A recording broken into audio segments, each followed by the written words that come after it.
I pledge allegiance to the flag of the United States of America and to the republic for which it stands, one nation, under God, indivisible, with liberty and justice for all. Thank you. Whoa. Someone sitting on the floor. Yes. Good evening and welcome to the South River Board of Education Public Budget Hearing for Monday, April 28th, 2025. In compliance with the Open Public Meeting Act, Chapter 231, Laws of 1975 of the State of New Jersey, adequate notice of this meeting of the South River Board of Education was provided in the following manner. On April 10th, 2025, the notice was delivered to the office of the South River Borough Clerk and posted at the Board of Education Administration Building.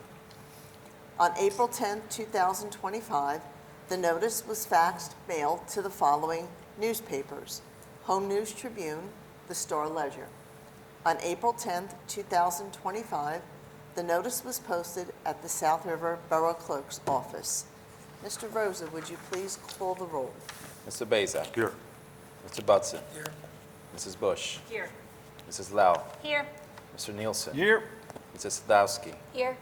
Mrs. Young Yao. Here. Mrs. Urbanik. Here. We have a quorum. Thank you.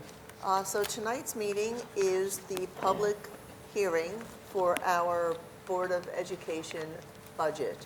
At this time, I'm going to turn the meeting over to our superintendent and our chair of the Finance Committee, Liz Lowe.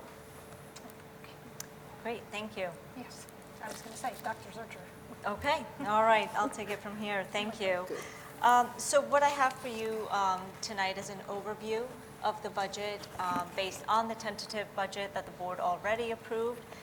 And upon your approval of this final budget, we will be sending this over to the county for approval again. This presentation begins with an overview of how the budget process flows from start to finish. You will see that this budget addresses student programs, instruction, academic improvement, as well as facilities and maintenance, staffing, professional development.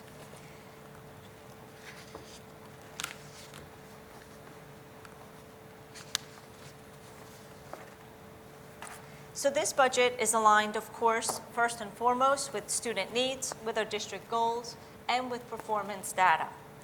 Equity, access, and opportunity for all students has been a big factor in the planning of this budget, as well as the Elementary and Secondary Education Act, the Every Student Succeeds Act, which we are mandated to also follow and address through our budget, and of course our New Jersey Student Learning Standards, which again, to be compliant, we also have to ensure that our curriculum, instructional programs, and resources are based on these standards. So how did we get here to our budget? We held stakeholder meetings to assess the needs and to make sure that they align with available school and district resources. The participants for these meetings included staff, parents and students through climate and culture surveys, district administration, the Board of Education's Finance Committee, and finally the full board when they reviewed the tentative budget at its initial phase. Some considerations definitely are NJDOE requirements, increased costs for students with special needs. Maintenance is a big one for us. We want to make sure that we are maintaining our facilities. Federal and state mandates, safety and security needs, charter schools, which we are obligated to include as part of our budget, contractual obligations, salary and benefit increases, and of course some of the alignment that I referenced in the prior slide. On the next slide, we have some cost-saving mechanisms. We, of course, participate in cooperative consortia, cooperative pricing systems. We look at revenue sources outside of just state and federal funding as well. We look for ed data services to help us get the best prices on certain resources, materials, services. The Educational Services Commission, as well as the Somerset County Educational Services Commission. Transportation, we look at whatever savings we can gather there. And then, of course, grant allocation and grant management as part of our revenue source. So the process really involves administrators drafting school and department budgets consistent with all of these aligned mandates that I just discussed. And then the board finance committee, the business administrator, and myself, we review the budget proposals to ensure effectiveness and to assure efficiency. Then the Board of Education, as I mentioned before, approves the tentative as well as the Middlesex County before we move into this last and final phase of the budget process. So what will we be able to do with this budget? Our schools will continue to be fully staffed with qualified personnel. We continue to be able to have appropriate class size, instructional resources and technology that will be updated and aligned to the standards that I mentioned are mandated, instructional programs, and also mental health supports. Let's talk about what's new in this budget. I've categorized the new components available to us through this budget in 3 different categories: student programs, instruction and academic improvement, facilities and security, staffing, and professional development. And you can see that we have various categories under each of these elements. And I won't read every single one on this list, but I'll highlight a few that are important. For example, in instructional, we are adding another AP course in psychology, very important, and we have student interest in that. Additional mental health services for students in K-12, as well as continuing mental health services through our EAP program for staff. We're also looking at different things in our arts programs. For example, a kiln for pottery class. That's also been a class that is really well attended with a lot of interest, and we just need the equipment to service the amount of students. JV boys volleyball, this is a new team. We've been continuously, year after year, adding to the volleyball program, where now we are at JV boys volleyball and able to add that. We are updating and replacing some of our Chromebooks, and we have a brand new language arts reading program. This is a large expense in this budget because it's servicing all of our students in K-5. So we are due for a program. We've had our existing program for 5 years, and good instructional practice is that to stay current, you're going to update those resources every 5 years in order to make sure that they continue to be aligned with the standards as they change. So that is a large expenditure in this budget, but definitely one that is necessary, and that will ensure our students keep making academic progress. In facilities and security, we are looking at a projector and sound system at the primary school and elementary school. We need a new tractor. Our current tractor is about 20 years old. That's a large expense, but definitely one that's needed. We need a new paging system. The paging system at the elementary and middle school is original to that school. And really, it's outdated and needs to be updated. Wireless access controls, the elementary school is now the very last school that will have the automatic locks on the doors, the electronic ones. We've been phasing this project year after year. Elementary school will now be done over the summer and will be the last school. A fence for the turf field, we continue to have some challenges and struggle with the use of that field and the misuse of that field, I should say. So we did budget for fencing at the turf field, therefore limiting access to permit use only. Baseball dugouts, we were able to do the softball dugouts this spring. There was an existing retaining wall in that area, so that was the one side of the field that we could do without extending the project beyond the season. So now we'll do the boys' side, the baseball side over the summer, and they will have the same type of dugouts that the softball team has. And we're looking at potentially being able to bring the stadium press box and being able to add a modular press box in order to really facilitate what's needed for the football program. In staffing and professional development, we're looking at presentations that continues to support anti-bullying and social emotional learning. Traffic safety staff we're looking at. This is a conversation that has been ongoing throughout the year for the Safety and Risk Committee. So we're looking to see how we could staff some support for traffic safety. We're looking at an audio-visual coordinator because we are bringing in some new audio-visual technology, and we need a trained person to make sure that that equipment is used properly and maintained properly. The JV volleyball coach, which goes along with adding that team. A special ed supervisor, replacing one of our current school social workers, as well as the ESY coordinator, and the alternative educational program staff. We started this program mid-year. That is the Chance Light program, it's called currently, and we're looking to continue that program into the coming year. With a few changes, we've learned some things this year on how we want to continue that program, but definitely it exists in our budget as it is one of the expenditures that keeps our out-of-district costs down, but also serves our children in our own district, which is really important for them.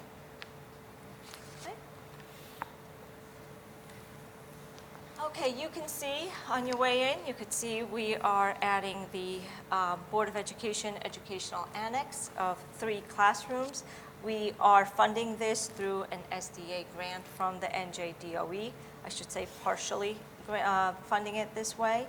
And we are looking to open that addition for January of 2026. This gives us ample time to really finish up the construction, to really be able to move the furniture in, and to get the classroom annex ready. But you can see in this budget that we are facilitating not through local funds, but through our preschool aid grant. We're looking to have furniture in all those new classrooms, sensory room supplies, instructional technology, all of that will be grant funded.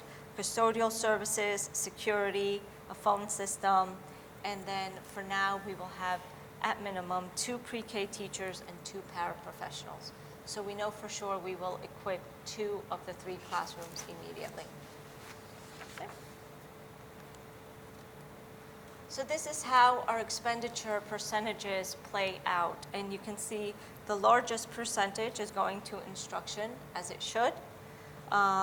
Special education is a large percentage as well. Operations, benefits for our employees as well. Those are our main expenditures, but you can also see where our expenditures are in terms of capital projects, debt service, and so on as well. Any questions on anything that I've presented so far? No, I have no questions. Nope. Okay. So for the next part, I'm going to turn it over to Mr. Rosa, who's going to go over some of the figures and the tax impact of this budget. Thank you, Dr. Zurcher. All right. So I'll jump right into our revenue source. So it's broken down into different categories. The first one is the excess surplus from prior year. It's about $2.8 million. This year, we had a little reduction on the debt service levy. Our local tax levy, about $19 million. This also includes a healthcare adjustment. Our state aid, we had a little reduction as well, about 1.9% reduction to $32,707,280. Our other state funds, this is mostly our non-public funds.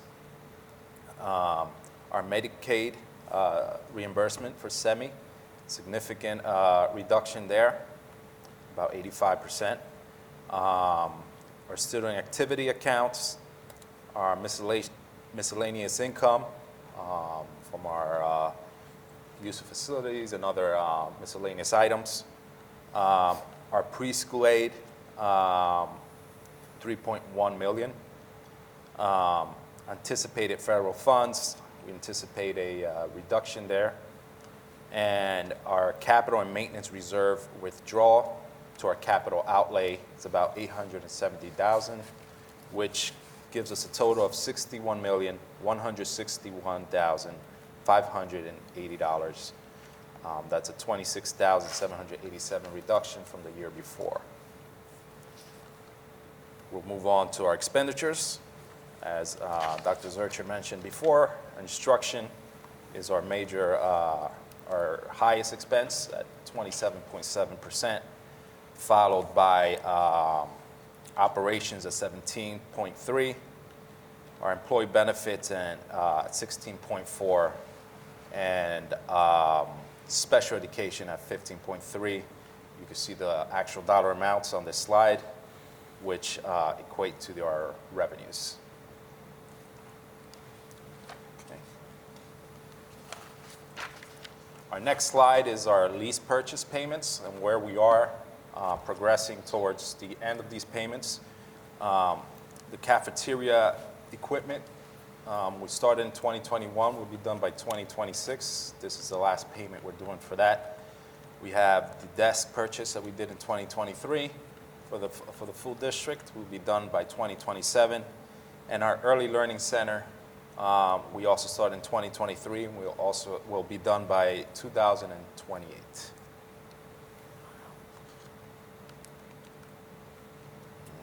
So I want to illustrate some of the losses that we had in this budget. As I mentioned before, the state aid is about 1.88% reduction from the year before. For our pre-K aid, it's about 25% reduction on the unfunded expansion, meaning we asked for expansion, we would have gotten an additional 25%, but it was not funded. Our SEMI reimbursement, federal program, we lost about 80%, and we're still waiting on our ESEA allocations to know exactly what that number would be, but they have told us to expect about a 25% loss there. And this gives us a total loss of about $1.4 million.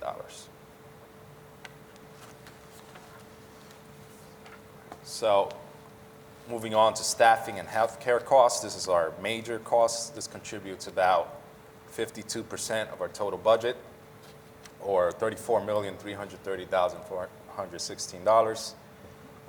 This is 5.38% increase from the year before.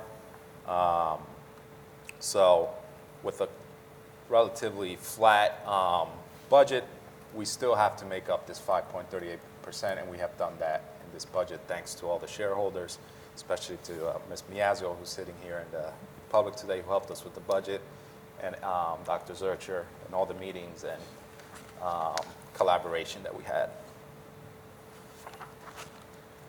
Moving on to a snapshot of revenues and expenditures. As I mentioned before, revenue expenditures always match at $61,161,580. Our capital reserve balance, we did use $670,000, which was to fund some of our projects. And maintenance reserve balance, we did use about $200,000 for that as well, which gets added to our revenues. So how does this impact the taxpayer? Based on the ratables of the town and the average household of $293,268, this illustrates a 1.31% increase, or $10.08 monthly, and a yearly rate of $120.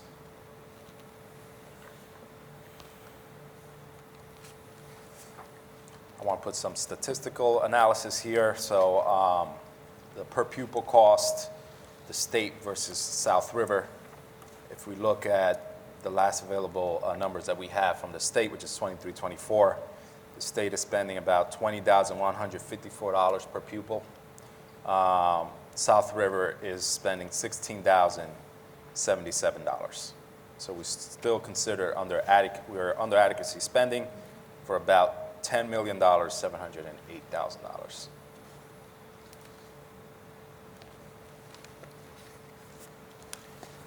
And then the rest of the slides just illustrates, as I said, some statistical data. Our enrollment, about 1% decrease. Our special ed population expected to be a 2.47% increase. Our English language learners expecting a 0.35% increase. And our free and reduced application students are 53.12%. And that concludes my portion. If anyone has any questions. No questions, but great job, everyone. And I have to go back to what Tony used to say all the time when we get back to that page, where the charter schools, it dropped, which is nice. I mean, I'd still like to have that $1,992,000 in our budget instead of having to give it out to charter schools. That was always a thorn in Tony's side, and I promised him that I would always bring it up during budget hearings as long as I was here, that's money that should stay in the districts, that people found a way to get around it and go to a religious school and take money out of our pocket. But otherwise, you all did a great job, considering how we've been screwed over again by the governments of this great state and nation. I can't say anything bad about what all you did. Camille, thank you, and staff, please let them know that we appreciate everything they've done, at least I do. I speak for myself. So great job, everyone. And I'd like to thank, I don't know who made the presentation, which of the three of you, but it's very readable for an outsider to look at. It's very self-explanatory, so I have to say thank you to that. Yeah. Thank you. Do any other board members have any comments, questions, anything to add? I'm just Liz? going to speak in terms of the Finance Committee that, and you were also present at the meeting, that when we went through it before we initially submitted it for review, that there were a lot of components, and even since then, it wasn't a matter of like it stopped. Like there was always some tweaking going on just to make sure we were at the right place with the right programs, and that's what's great about how we work. It's that while it's final, there's room if something were to come out and come in our favor. It would just be more for teachers and for the kids, and in the end, that's what matters. So I appreciate, in terms of the committee, we appreciate everything that was put into this budget and arriving at this. So thank you. That is it. Okay, so at this time, Mrs. Lell, do you have a motion? Wait. Sorry? Public comment first. Public first, right? Oh, okay, because, all right, it was listed differently. So at this time, I'd like to open up the meeting to the public for any comments or concerns that they may have for the board. And if you come to the podium, please state your name and address, and please keep your comments to a 10-minute time limit. And this will be on first call, on second call, and on third call. This public portion will be closed. And now at this time, Mrs. Lowe? The Finance Committee, upon recommendation of the superintendent, recommends the 25-26 budget be approved in accordance, and I so move. We have a motion by Mrs. Lowe. Second. And we have a second by Vice President Nielsen. All in favor? Aye. Motion carries. The budget is approved by the board. Thank you. And now a motion for adjournment of the Nielsen. budget hearing. Vice President Nielsen, Second. second by Mrs. Sadowski. All in favor? Aye. Thank you. Forgot my Meeting's pen in the adjourned. car. Do you need a pen? That one? Yep. You can write it.